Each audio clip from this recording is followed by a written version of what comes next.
Hello, hello. People are starting to trickle in. Just great to see. Let's give another minute or so before we get started. Perfect.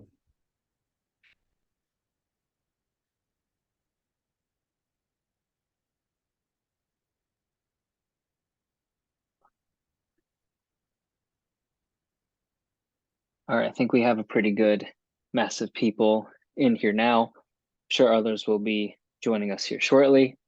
So thank you all for joining us today, whether you're still in the onboarding process or you're already live and raising capital.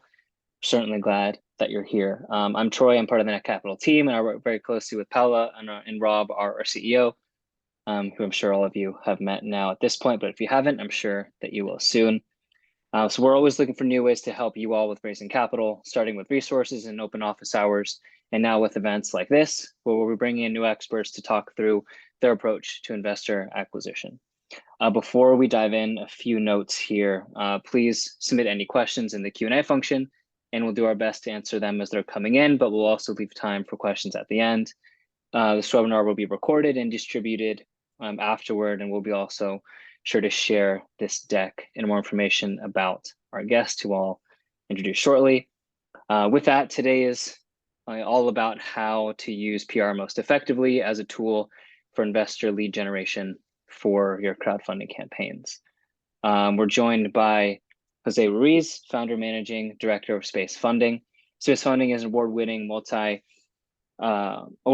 full service agency that helps high growth ventures with raising capital through equity crowdfunding. And with that, Jose, I will let you come on in here and take it from here. Perfect. Thank you so much, Troy. So yeah, I will be presenting a little bit about the power of PR and why we believe is such a strong tool for a fundraise campaign and then lead generation for your raise.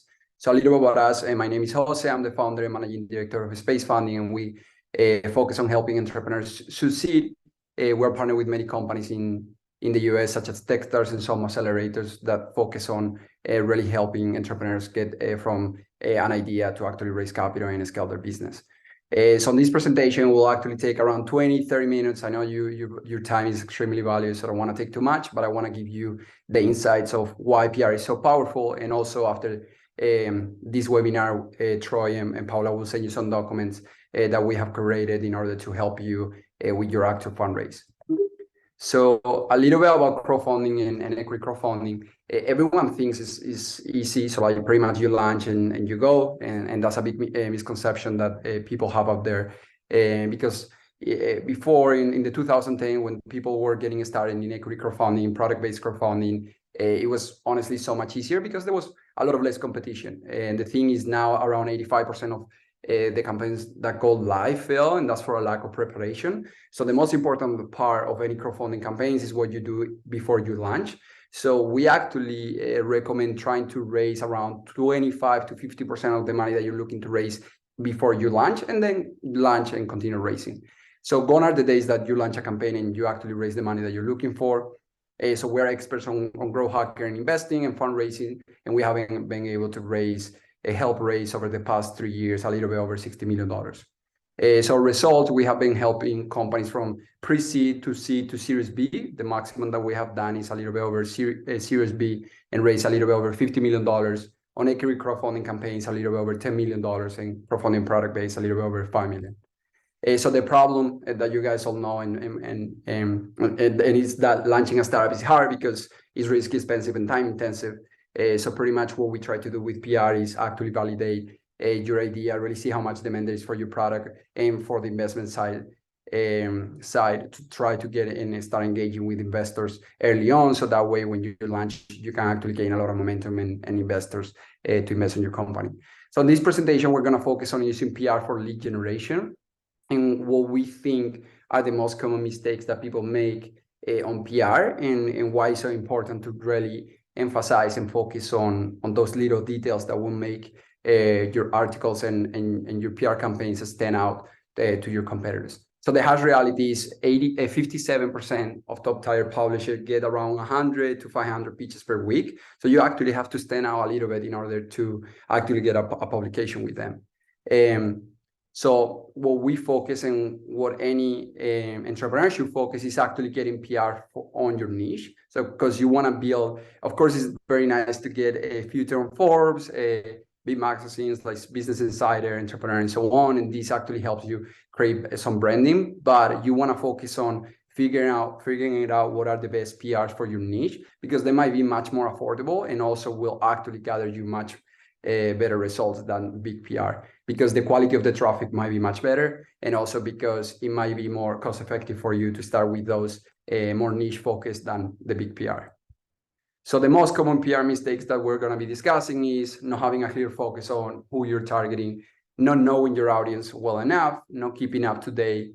So kind of like using a CRM and what we recommend using, and then no sense of what you're actually communicating with them, and not having visuals, because we have worked with people that would just publish their story without making it appealing with videos, images, and so on. And nowadays, videos is kind of like the way to go. If you cannot make videos, images also work. So the main the first point that we're going to touch base is not having a clear focus.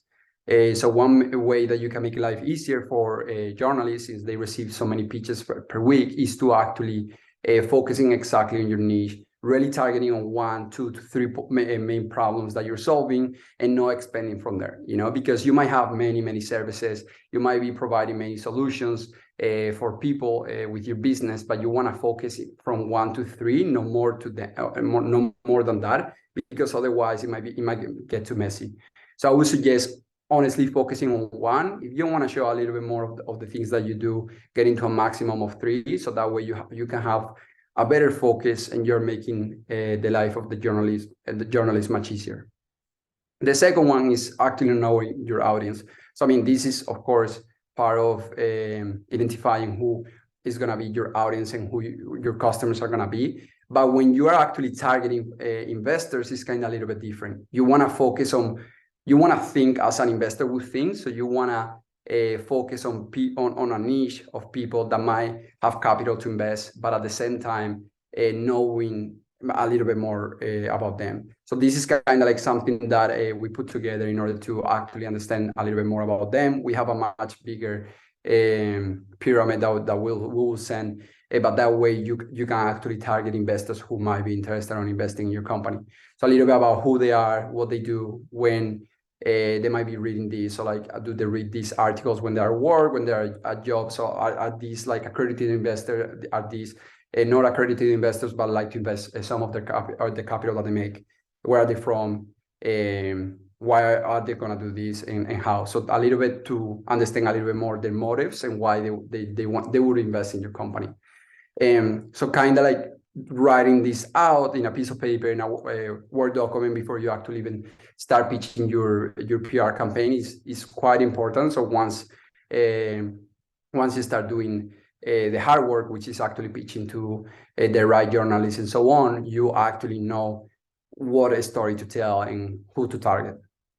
So having that in mind, something that is going to be extremely important is once you check who are going to be the main journalists that you want to check, because you feel that, for example, being featured on Entrepreneur, it would be a great success for you because it can help you with your brand, but you might also find people who might be interested in investing. Then you want to make sure that you're using a CRM. And the 2 ways that we find out for the past 3 years that works the best is reaching out to journalists on Twitter, because they're very, very active. So start building a relationship with them early on, and then having all of these conversations on a CRM. So HubSpot, Salesforce, or CRMs as simple as an Excel sheet or a Notion would totally work. But just making sure that when you are connecting with someone, you're keeping engaged with them, you're actually discussing a little bit of their articles, and kind of building a relationship early on. So that way you can actually ask them for a favor, or ask them what they think about your company, and if they have any recommendations to be published on Entrepreneur, Forbes, or whoever you're trying to go after. And something that is very good, instead of asking a direct question, so like, hey, could I be published in Entrepreneur, if they work in Entrepreneur, is actually ask them for feedback, to really gather their interest and see what they think about what you're building. And then after that, ask them how I can be published on Entrepreneur, so that way you're not directly asking to them and you're putting them on a spot, but you are seeing how you can actually get published with them. Then the fourth point that we're going to be discussing is pretty much not having a lot of sense. So now, since this year is all about artificial intelligence, I think we're getting to a point that it's honestly much easier to make a lot of sense. So you can use tools that will help you create your stories and make them a little bit more powerful. But also what you want to make sure is that it's not very long text. So you want to pretty much create a very good hook in the beginning so people continue reading. But after 2 or 3 paragraphs, you want to incorporate a new hook. So it's very important that you reread your story many times before you actually get it published, because it's going to be very important if you're actually trying to get customers or investors after it. And something that is very important is you want to have a call to action, so pretty much that takes you somewhere about your company. So of course your website is going to work, but then when people go to your website, they might be able to see everything and they might forget. So one thing that you want to make your life easier is you want to create a funnel only for your fundraising. So that way for PR, advertisement, investor outreach, or whatever you're doing, people can actually only see your fundraising strategy and what you're thinking to do. Close them with an email information, maybe getting the number and so on. So that way you can keep in touch. So yeah, also not making sense, trying to use very innovative words such as innovation, revolutionary, groundbreaking, do the exact opposite of making your writing stand out. So in fact, these terms are used with such frequency that they have burned a blind spot into the retinas of every journalist. So that will actually get you out of the site in that sense. So you want to kind of be more transparent, build a relationship that we just discussed, and go from there. Your device isn't set up yet. To get started, download the Google Home app on a phone. Sorry, the speakers are up. And then the fifth one, yes, is going to be no visuals. So pretty much you want to make sure that your whole PR campaign is very appealing in a sense. So a video would be great. Having short GIFs and shorter videos also help get people's attention. But then if you cannot do any of these, you can do simple visuals that represent what the problems that you're solving, because around 70% of the PRs that actually have images and videos get more views than the ones that is just a plain text, as you have probably experienced. So the target results out of all these points that we want to get out of doing a PR campaign is community building, because a lot of people will be interested in your service as a customer, but then you might also attract people who might be interested in investing. You will also attract talent, people who might be interested in working in your company. You will enhance trust, because when people actually see you, there is a stat that if people have seen you on social media, they have seen you through paid advertisement, PR, and so on, they actually start building trust on your company, even though they might haven't heard it before. So around 5 times is when you start building that trust. It will help you get funding because they will know that you have been published by certain journalists. So actually being chosen by good journalists is also quite important. It also helps you with SEO because you can connect to backlinks to your website, and then it improves your brand awareness. So a little bit that I wanted to discuss and that I see a misconception is fundraising is kind of like a sales process where instead of you selling your services, you're actually convincing investors to invest in your company. So you do that because you want to show them that you want to have a high growth during the next 5-10 years and so on. And you want to show them through your financial model and so on. But pretty much the way that we work and what we have seen that works extremely well instead of a lot of other firms is we focus on doing everything as a sales process. So pretty much we create a fundraising funnel for our clients where we attract, interact, convert, and then we try to take it offline. So pretty much we start driving traffic through PR, paid advertisement. But what we believe that works best is honestly connecting with investors through LinkedIn and email, because that way you're actually raising capital. So you don't want to spend too much money on paid advertisement, PR, and so on. You want to focus on the things that really work, which is outreaching. So we use an internal AI that we have built, and we start attracting people who might be interested within your niche on investing in your company, because we have a database of around 500,000 investors within the US. We start interacting after figuring out who is the right audience, who is your niche, and who might be interested in investing in your company. We start interacting with them. So we try to go from being a cold outreach, someone that they don't know anything about it, to start kind of creating a relationship with them. So we start with a very simple message through email, LinkedIn, or other platforms such as Twitter. And then we start converting them little by little, because as fundraising goes, it's not just one call and they're going to invest in your company. It usually takes longer for actually get bigger checks. And then we try to take it offline through a phone call or just a Google Meet or like a Zoom. So pretty much this is actually the conversion that we usually see. So what does it get to get a yes? So if you have around 65 intro calls, then around those 65, they will get down to 28 investor pitch. Then out of those 28, 20 of them will ask for your data room. And then once they have seen your data room, they have analyzed your company, they have seen all your financials and so on, and how you're looking to grow, then 5 of them might say yes. So that's why it's pretty much as a sales process, because it's a games number, but at the same time, of course, you can do a lot of things that might improve your conversion rate. And that's how we help you, the messaging, connecting. We do the numbers and connect you with as many people as possible. Of course, that might be interested in investing your time. So that way we're saving a lot of time and energy. And then why we believe that crowdfunding is so beneficial in launching a campaign such on Net Capital is going to help you so much, is because you're going to get the capital that you need, which is great. You're going to start building a community of people that not only might use your services later on, not only might recommend your service later on, but they might become fans of your company, because they're going to become early investors. They're going to put their money on your company, so they want to see you succeed. So that's why we find that equity crowdfunding is such a powerful way to raise capital, because you're building a community of people who are fans of what you're building. So we have seen great success out of the founders that we have helped, because it goes out of the capital. It helps you with the best marketing tool that is out there, is people talking well about you. So then it will help you find a product market fit, because you will start getting a lot of feedback from those investors, because they will give you their real opinion about it. Sometimes you will not like their opinion, and sometimes it will work very well. You decide what to do with that opinion. Then it will help you identify your target audience in terms of investor, but it might also help you identify other ways to connect with possible sellers and so on. It helps you improve your product, because you're getting a lot of feedback. And then it's low risk, because you don't have to spend that much money, instead of fundraising to get the whole process done, outreach, spend a lot of time and so on. So a little bit about us. Space Funding is a multi-award winning full-service firm that helps high-growth ventures raise capital through Reg-CF, Reg-D, and Reg-A equity crowdfunding.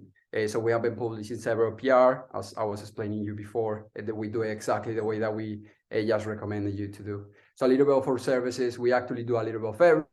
So we do fundraising preparation, campaign creation, pitch deck, data room, and financial models, fundraising. And then honestly, the most important part and what we do the best is the investor outreach, because that's where we focus on kind of like creating a sales funnel and really getting people interested in investing in your company.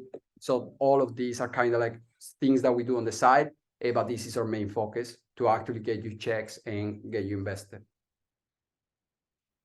And then if you guys are interested or would like to know a little bit about us, this is a QR code that will take you directly to our website. You can actually schedule a consulting call, but it's a paid consulting call, so you can actually send me an email to jose@spacefunding.us, and then we can take it from there.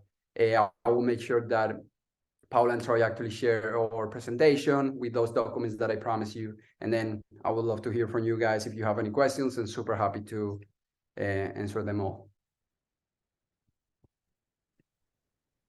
Thanks, Jose. That was great and super informative.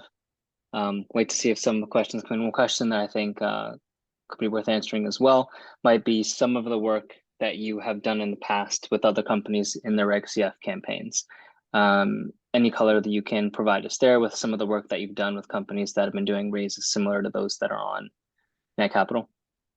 Yeah, absolutely. So pretty much we just did a $2 million equity crowdfunding campaign, and we actually used for an app. It's called Tribal. and we actually used their community. We did like a 3-month pre-launch where we worked very hard on the community that they had previously built, and 1 million out of that $2 million was coming exactly from that community, and that built a lot of momentum that helped us secure PR, that helped us improve the conversion rate of the advertisement that we started doing, and that actually helped us close a lot of more calls with VCs. So it actually help us. Right now we're in conversation with those VCs, but we're looking to raise from $8 to $15 million from accredited investors. So we feel we wouldn't have been able to get to that level if we wouldn't have been able to use an equity crowdfunding platform and get all that traction and all that momentum. Thanks, Jose. It looks like we have a question that came in from Manos, just asking about cost of services. I know that you shared the slide. If you want to touch upon how the cost structure might look like working with space funding. Absolutely. So pretty much we have two models. So for bigger enterprises, we have like a monthly base, which is 10,500 euros. And then we have for startups a package that is much more adequate for them because it's a one-time upfront fee for 3 months. So we will be working from you from start to end. And then if everything goes well, we'll continue working with you because pretty much the way that we make money is on a commission base. So if we help you raise this much, we will make a cut of it and so on. So that way is more founder focus in a sense that if you're starting out, that's the best package, because for enterprises, they might not want to give us a milestone that we touch when we help them raise a lot of money, but that's why we have 2 different packages. Love it. Thanks for clarifying that. Yeah. Just give another minute or two to see if any other questions come in. In the meantime, Jose, is there any last pieces of advice here that you want to share with everyone on the call as we wait to see if some last questions come in? Absolutely. So what I would do is really focus on the email and LinkedIn, because that's honestly where we see the biggest amount of money is coming in the beginning. Doing, of course, a big research on who might be interested in investing in your company, seeing their past investments, if they have invested in similar companies and so on, and focus on those targets.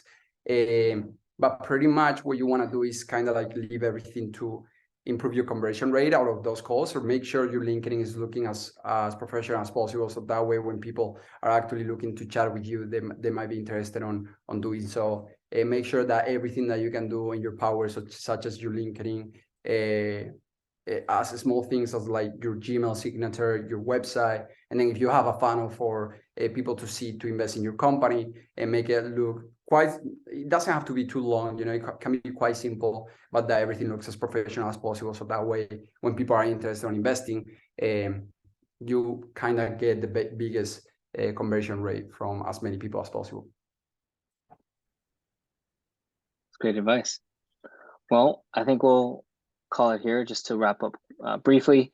Thank you all again for joining us today. As I mentioned in the beginning, we'll be sending out the recording, this deck that Jose put together, and more information about him and about space funding in general. Also shares email too, and he's also prepared a couple of resources as well that we'll send your way just generally about fundraising to help you all. Hope that you enjoy this event, all about PR. But as I mentioned last time, I mentioned again here, we'd also love to hear any topics that you all would like for us to cover in the future. So feel free to send us any ideas, questions, or feedback for Paolo and I about this event and any future events as well. We're always here to help. So thanks again, and we hope to see you all soon at office hours or our next event. Thanks again, Jose. Absolutely. Thank you so much, Troy and Paula, for having me. Bye, guys. Pleasure meeting you. Bye-bye.